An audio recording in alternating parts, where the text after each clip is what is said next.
So today is our final Sunday in our series on why God hates religion.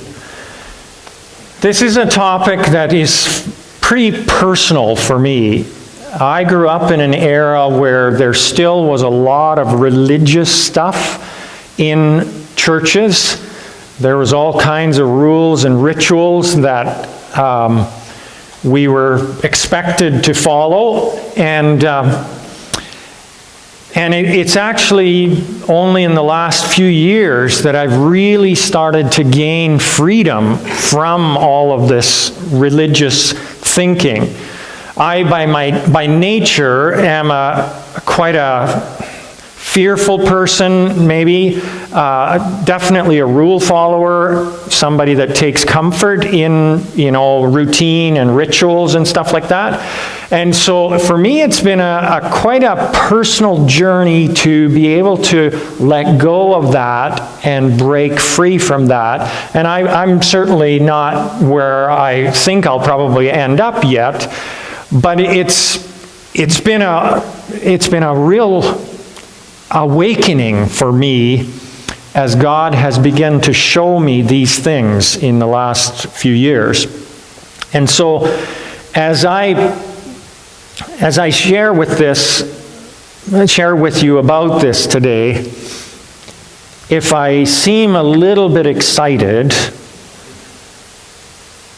it's because this is really personal for me, or else it's the drugs that are affecting me. But it's really a good thing, this freedom from religion. So today I want to talk about fear. Religion is highly fear-driven. Now, it doesn't necessarily look that way from the outside unless you understand how religious people are thinking. But it is, underneath, it is fear-driven. And so there's this profound fear of displeasing God, for example, that is underlying and motivating religiosity or religious thinking. And often in religious circles, there's this fear of being found out because everything is about outward behaviors, as we talked about in the first Sunday we talked about this. And we judge one another in religious circles on outward behavior. We hide behaviors that we think that other people won't approve of in our religious circles. And so we have this fear of being found out in our behaviors that shouldn't be there. So we are constantly hiding from one another. That's part of religious thinking. Another fear that is very prevalent in religious circles is the fear of being found as a hypocrite. Now, you've heard me say this before if you've been around here before. When people say, no, I don't want to do church because it's just full of a bunch of hypocrites, I always respond, don't worry, one more won't hurt us. Come on in. Let's face it, we all have areas of hypocrisy in our life. That's just being human. But in religious circles, you don't want anybody to know that you're not living up to the standard in some way, shape, or form.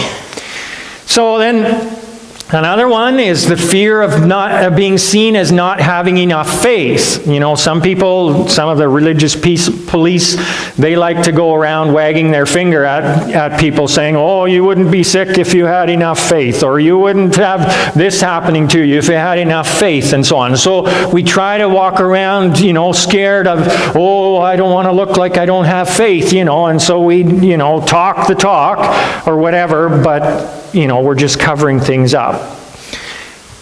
We're fear of saying the wrong thing, the bad confession or whatever. Fear of being weak. The truth is, church should be a place where we feel comfortable to come just as we are. But in religious circles, we have this idea, no, I have to be strong. Can't let people see that I'm struggling with something in some way, shape, or form. Another thing that's very prevalent in religious circles is the fear of being around people that will mess me up. People that will influence me poorly. And so I have these protective walls. Oh, I don't know, are they a good person or a bad person? I don't want to get too close if they're a bad person and somehow they will, mess me up. And so there's this fear of getting dirty or unclean or unholy. And it leads to exclusivity. It leads to this sense of separating myself from other people. No, I don't want to get too close to those people because they are bad people or they could do bad things, be a bad influence on me. And so we have this thing.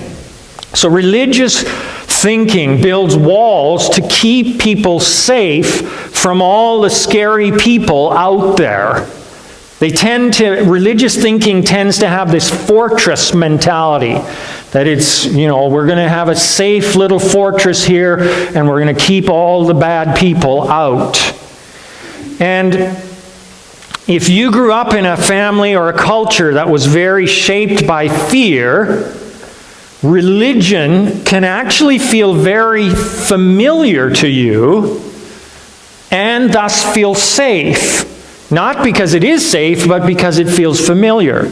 And we tend to see things that we feel familiar with as safe, even if they aren't. That's just the way we think. And so religious thinking can feel safe when it really isn't safe at all if you were exposed to that kind of thinking growing up. Or it can go the other way. And this often happens, and you will be repulsed by anything that smacks of religion. So either you're attracted to it because it feels safe, or you're repulsed from it because you hate it and you want nothing to do with it. And the reason for this is because fear, in its most fundamental form, leads to one of two reactions: fight or flight. You've probably heard of that before. There's the people who right away are ready to defend themselves, and then there's the other people that just run and hide. And so that's how people react to religiosity. Many people have the flight syndrome, so they flee towards religious thinking because it feels safe, and they can hide from the big bad world in that environment. And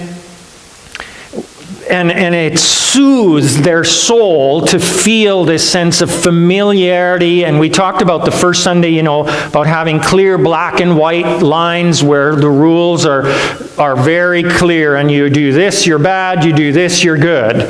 That feels safe to religious people, and so it soothes them to know exactly where the lines go. Unfortunately, Jesus doesn't color within the lines, and he messes people up, and he's messing religious people up all the time when he was here. And the interesting thing to me is, when I meet somebody outside of the church, from the community, I actually met somebody just this week, and they don't attend church at all, but they grew up in a very religious home. You can tell right away, because people like that get weird around pastors. Right away, they want to give you all their religious credentials. I do this, and I do this, and I don't do that, and I don't do this, and I do this. And right away, when people start telling you all the things that they do and don't do, okay, yeah, they grew up in a religious environment where it was all about do's and don'ts. Because that's how they identify as a Christian or a church person or whatever, by all the do's and don'ts that they either do or don't do. Now, over the last few decades, much more people have taken the fight approach to their fears. And so rather than flee to religious thinking, they are repulsed by it, and they live with this sense of having their dukes up. They're ready to stand up for themselves. I will take care of myself, thank you very much. I don't need any of this religious goobly-goop. I'm fine, thank you very much. I don't want anything to do with that. And religion has lost its appeal for those people. So I tend to be one of those wimpy fleeing types that flees towards religious thinking. And I've gotten burned because of that. But I am learning. I'm getting freer all the time. And I'm very, very grateful for that.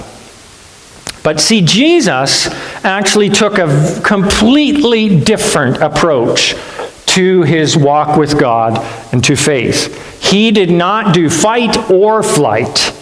He took an approach of love.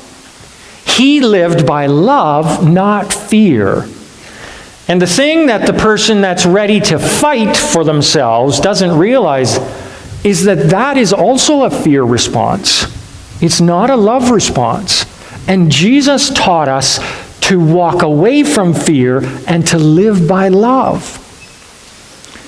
He neither lived by standing up for himself with his dukes up, nor did he cower in his sense of safety.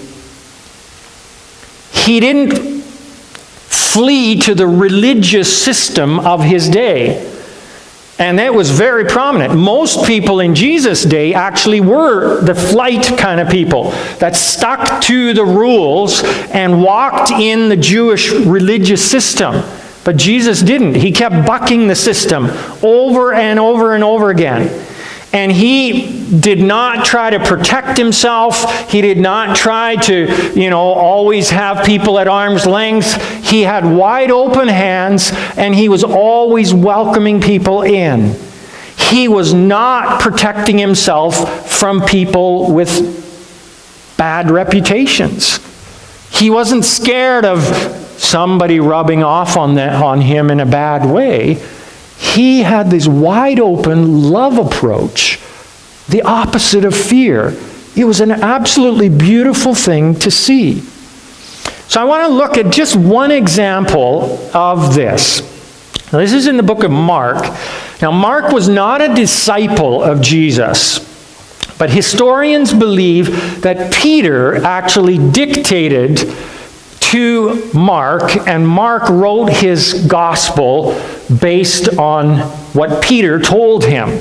So in the New Testament, there's 4 gospels: Matthew, and then Mark is the second one, and then Luke, and then John. So the second book of the New Testament, and then this is what Mark says there.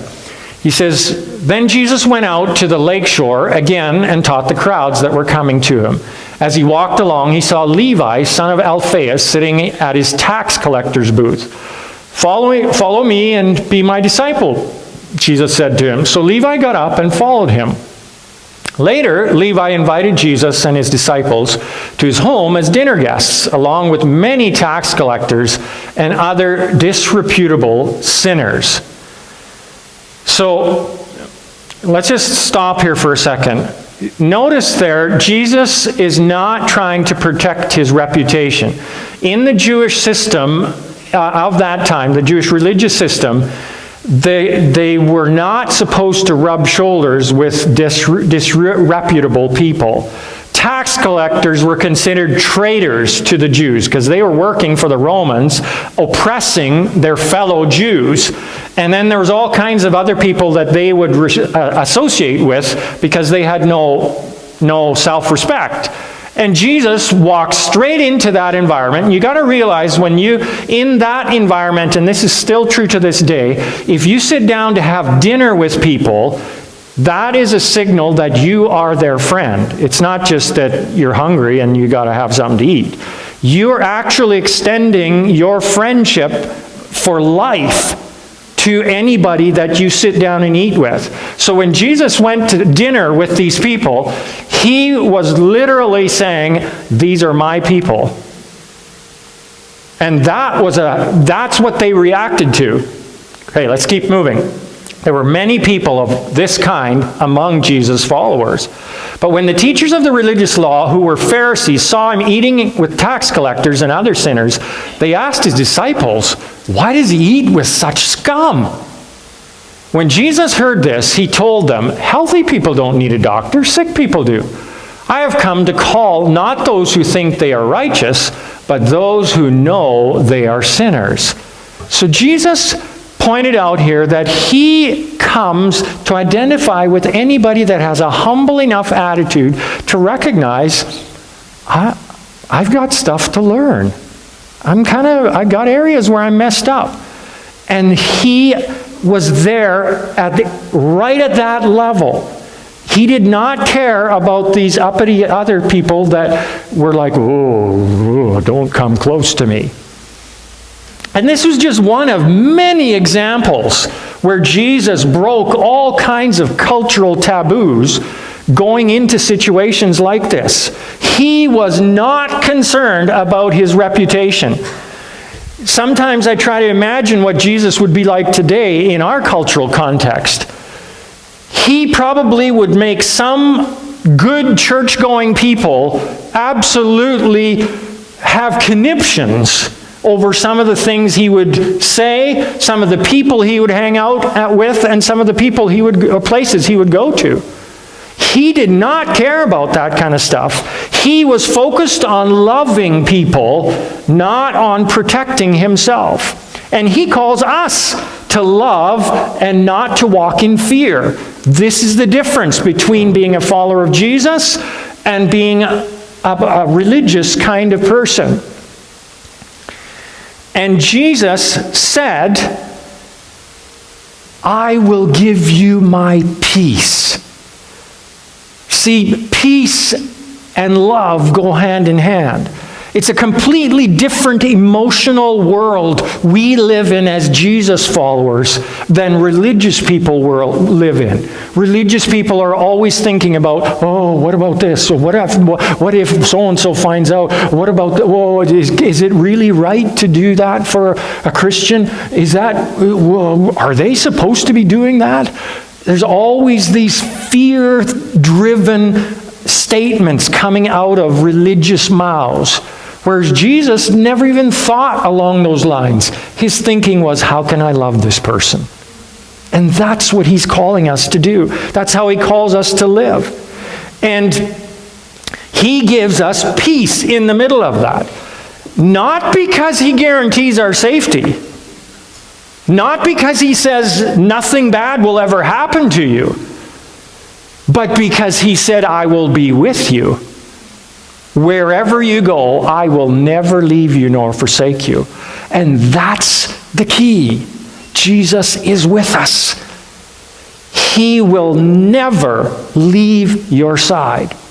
I want to go to 1 John chapter 4, verses 11 through 20. There it says, now this was written by John, who was Jesus' very closest disciple. It says, Dear friends, since God loved us that much, we surely ought to love each other.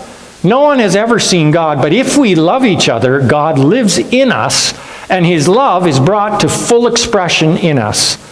And God has given us his Spirit as proof that we live in him and he in us. Furthermore, we have seen with our own eyes and now testify that the Father has sent his Son to be the Savior of the world. All who declare that Jesus is the Son of God have God living in them, and they live in God. We know how much God loves us, and we have put our trust in his love.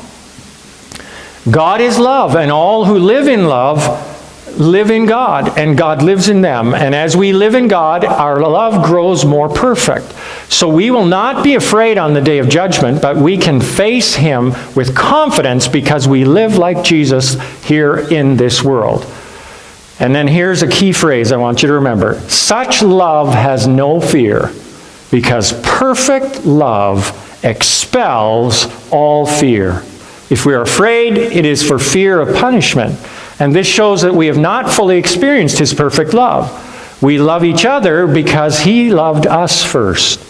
If someone says, I love God, but hates a fellow believer, that person is a liar. If we don't love people we can see, how can we love God whom we can't see?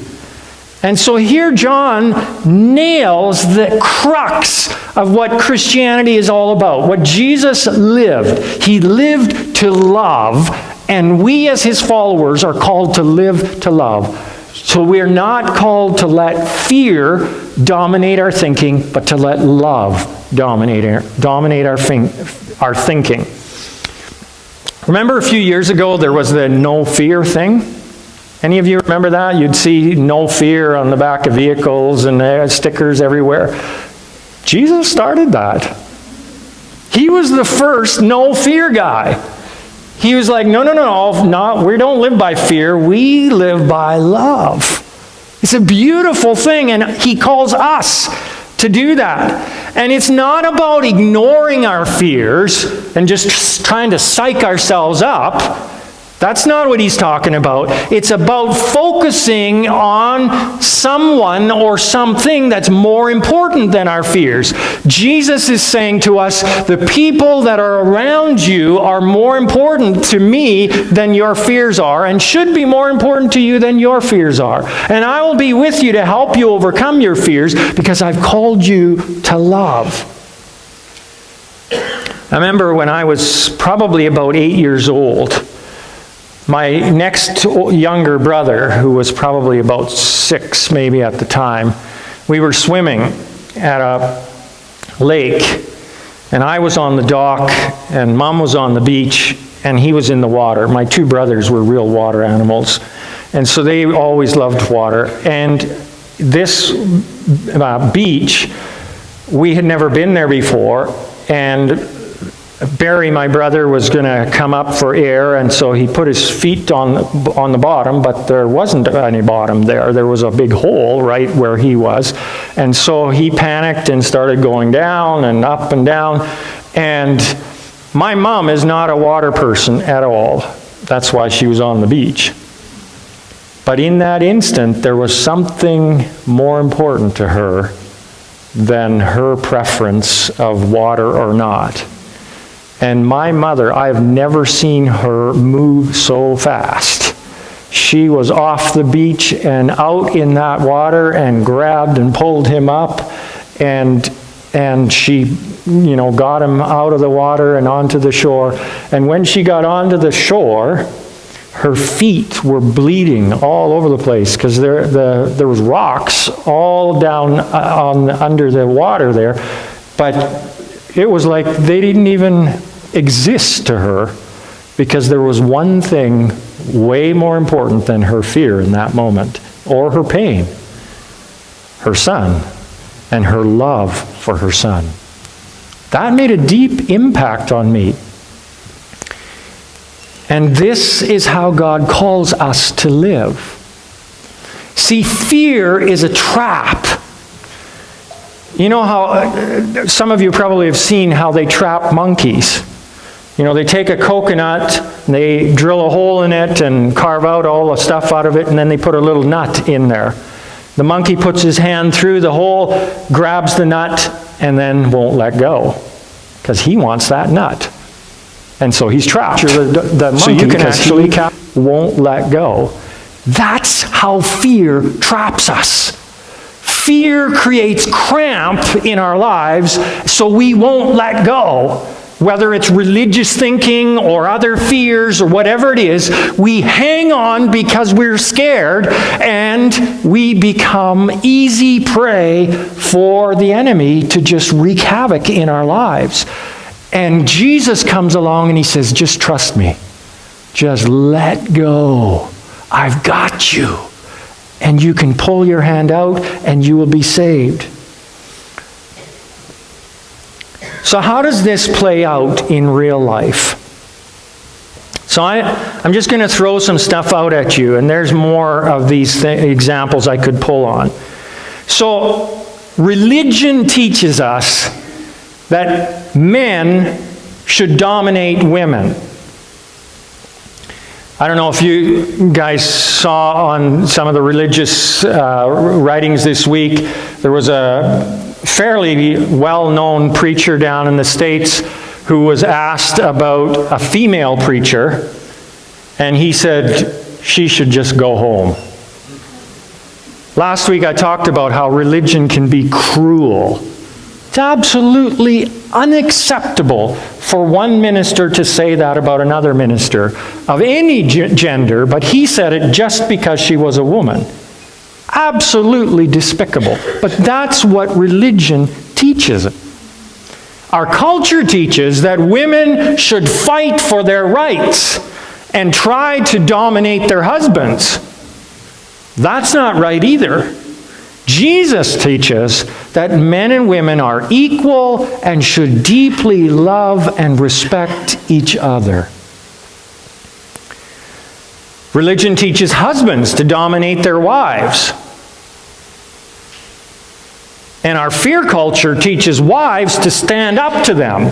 And so you create tension in families rather than fostering love, which is what Jesus teaches. He teaches husbands and wives to love and respect each other deeply because you're equal before Him and because we don't need to fight for anything. We are called to love one another. Religion teaches parents to dominate their kids with fear. Some of you may have grown up in families where you heard the words, "You just wait till your dad gets home." Or something else. Sometimes it could be things like, "You're good for nothing," or, verbal abuse and things like that. Parents dominating their children. That's religious thinking. Now, maybe your parents weren't religious, but it is religious thinking. And in religious circles, that kind of thinking is actually, if not encouraged, at least not discouraged in that environment. Our culture actually teaches kids to dominate their parents with fear. And thus we have Greta saying, "How dare you?" And everybody's going, "Whoa!" And you watch, kids are doing this to their parents all the time now, and parents dance around their kids trying to appease them. But Jesus teaches both parents and kids to love and respect each other. So we have this mutual love and respect. That's what Jesus calls us to. Religion teaches employees to be scared of their employers. Don't you dare say anything that would in any way be dishonoring to your boss. That's what religious thinking says. Our culture teaches employees to stand up to their employers, to have rights. And sometimes, in some cases, it's almost gone opposite, where the employees have more power than the employers. But Jesus teaches both employers and employees to love and respect each other.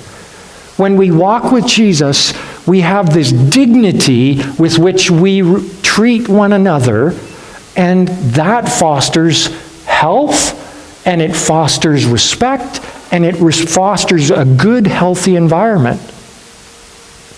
Religion teaches us to be scared of people that are not like us.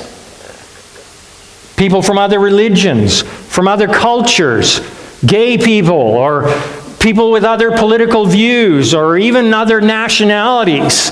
Religious thinking goes,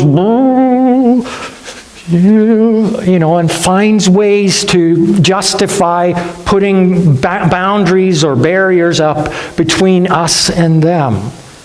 Our culture tells us that tries to tell us that others should be able to tell you what you're allowed to believe. And so it goes the other direction, says, no, you can't have an opinion on your own. You have to take the opinion that we tell you to take. And Jesus says that we are called to love and respect each other, even when we're very different from others.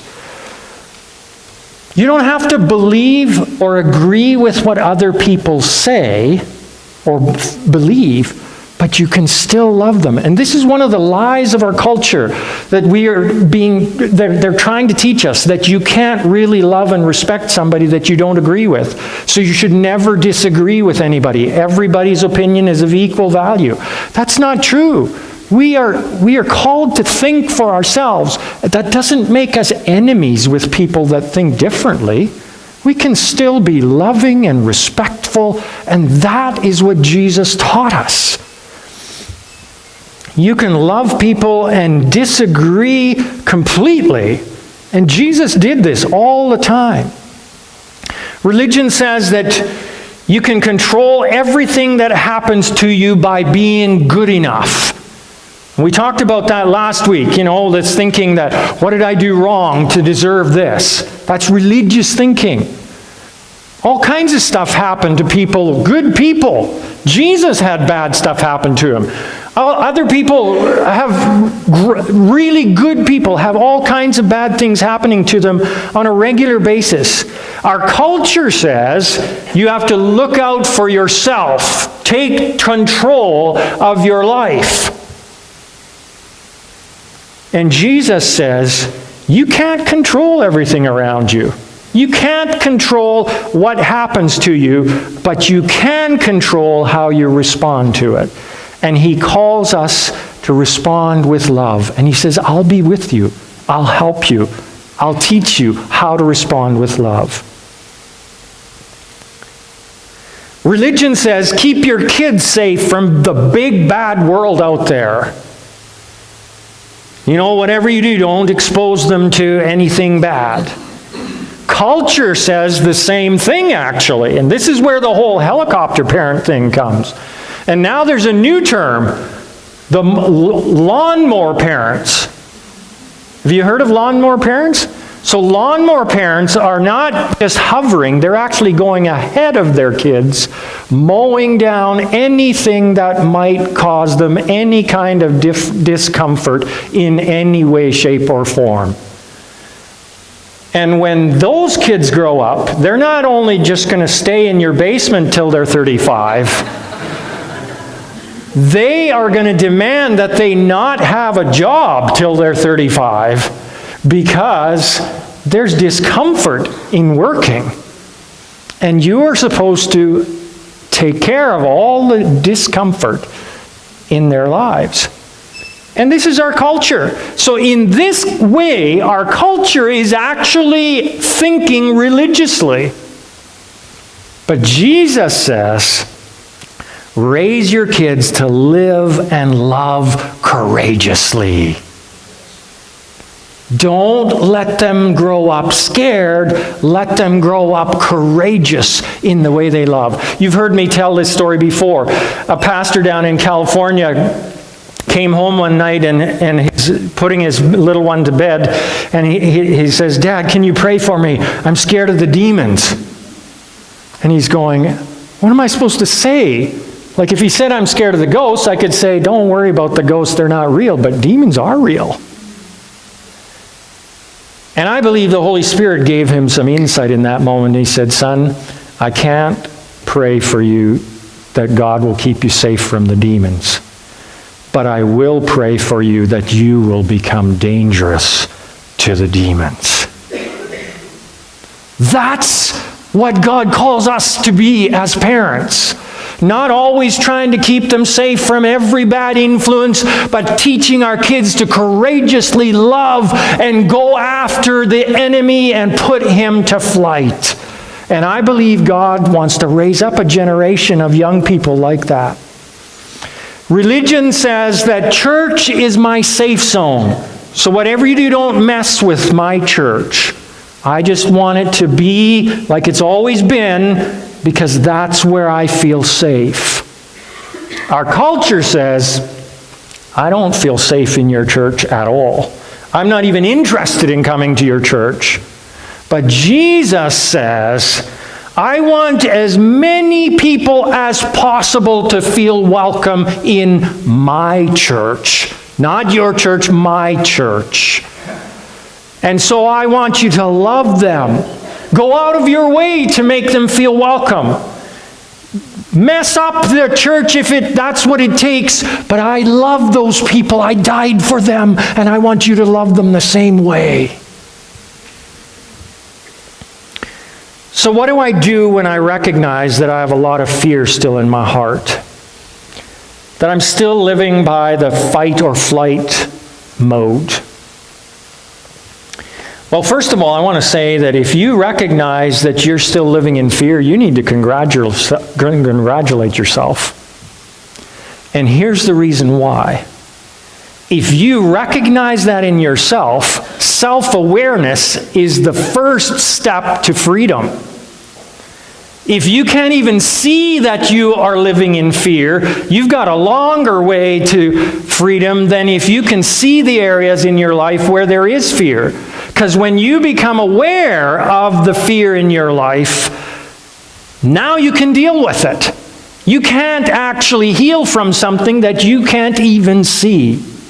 So when you start to be able to identify the areas of fear in your life, you have now taken a huge step in the right direction. Yes, it might feel like you are moving in the wrong direction, but the truth is you are actually on the way to freedom. So congratulations. And it's real simple. You've heard me say this before. You need to hang out with Jesus. Because we become like the people we hang out with. And if you hang out with him lots, he's going to rub off on you. And he is the God of love, and you are going to become courageously loving just like him when you hang out with him. So you hang out with him through reading your Bible, you hang out with him through praying, you hang out with him through worshiping, you hang out with him by just thinking about him. And wherever you need to go or whatever you need to do in order to focus in on hanging out with Jesus, you do that. Because that is what's going to set you free. And then if I can give you one last piece of advice, hang out with people who are hanging out with Jesus. Hang out with people who are moving towards freedom themselves.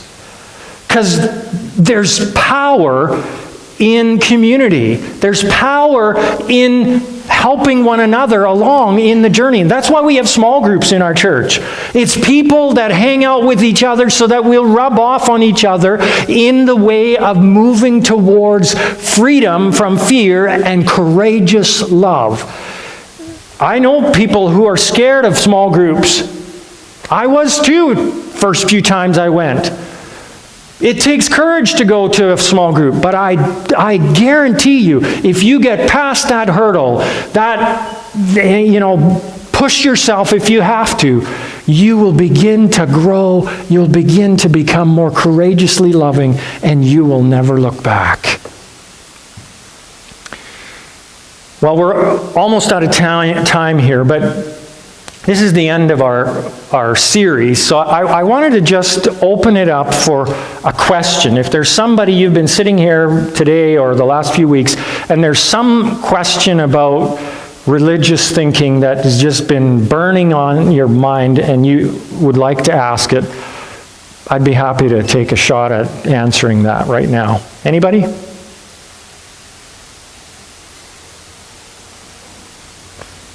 Okay. Either we're too scared. Okay, yeah, Rachel.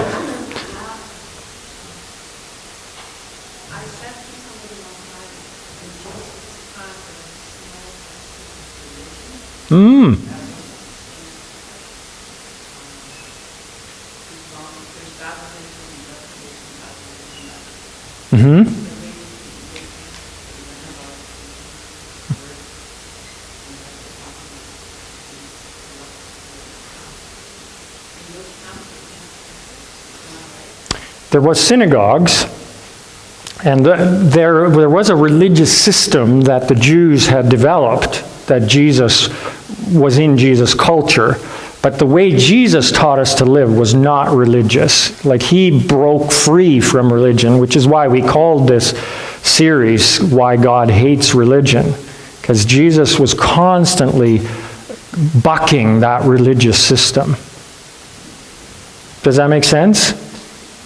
Like one example is, like, the religious system that he was under was saying you can't work at all in any way, shape, or form on a Sabbath. Well, Jesus kept doing all kinds of things that he wasn't supposed to do on the Sabbath. And they were just pulling their hair out, because here he was a teacher and he was supposed to be teaching the religious system, and he just didn't. Does that make sense? Good question. So let me wrap up today, and I want to wrap up with a story. So in the summer of 2004, there was a young lady with ADHD, severe ADHD actually. She was both on Ritalin and Dexedrine, from a small farm close to a small town of about 3,500 people called Chakota, Oklahoma. That young lady stood in front of one of the most intimidating executives in the world in the music industry and auditioned to sing. And some of you might have heard of a guy named Simon Cowell. She auditioned for him in 2004. Now, one of the key things that gave her the courage to audition in that situation was her faith in Jesus. She's a deeply devoted follower of Jesus. And another thing that gave her courage was she had sung hundreds of times in her little church. She went to the First Free Will Baptist Church in Chakota, Oklahoma. That young lady went on to win American Idol that year. And her first hit after she won that contest was Jesus Take the Wheel. Some of you might know her. Her name is Carrie Underwood. She married a Canadian, for which we're very proud.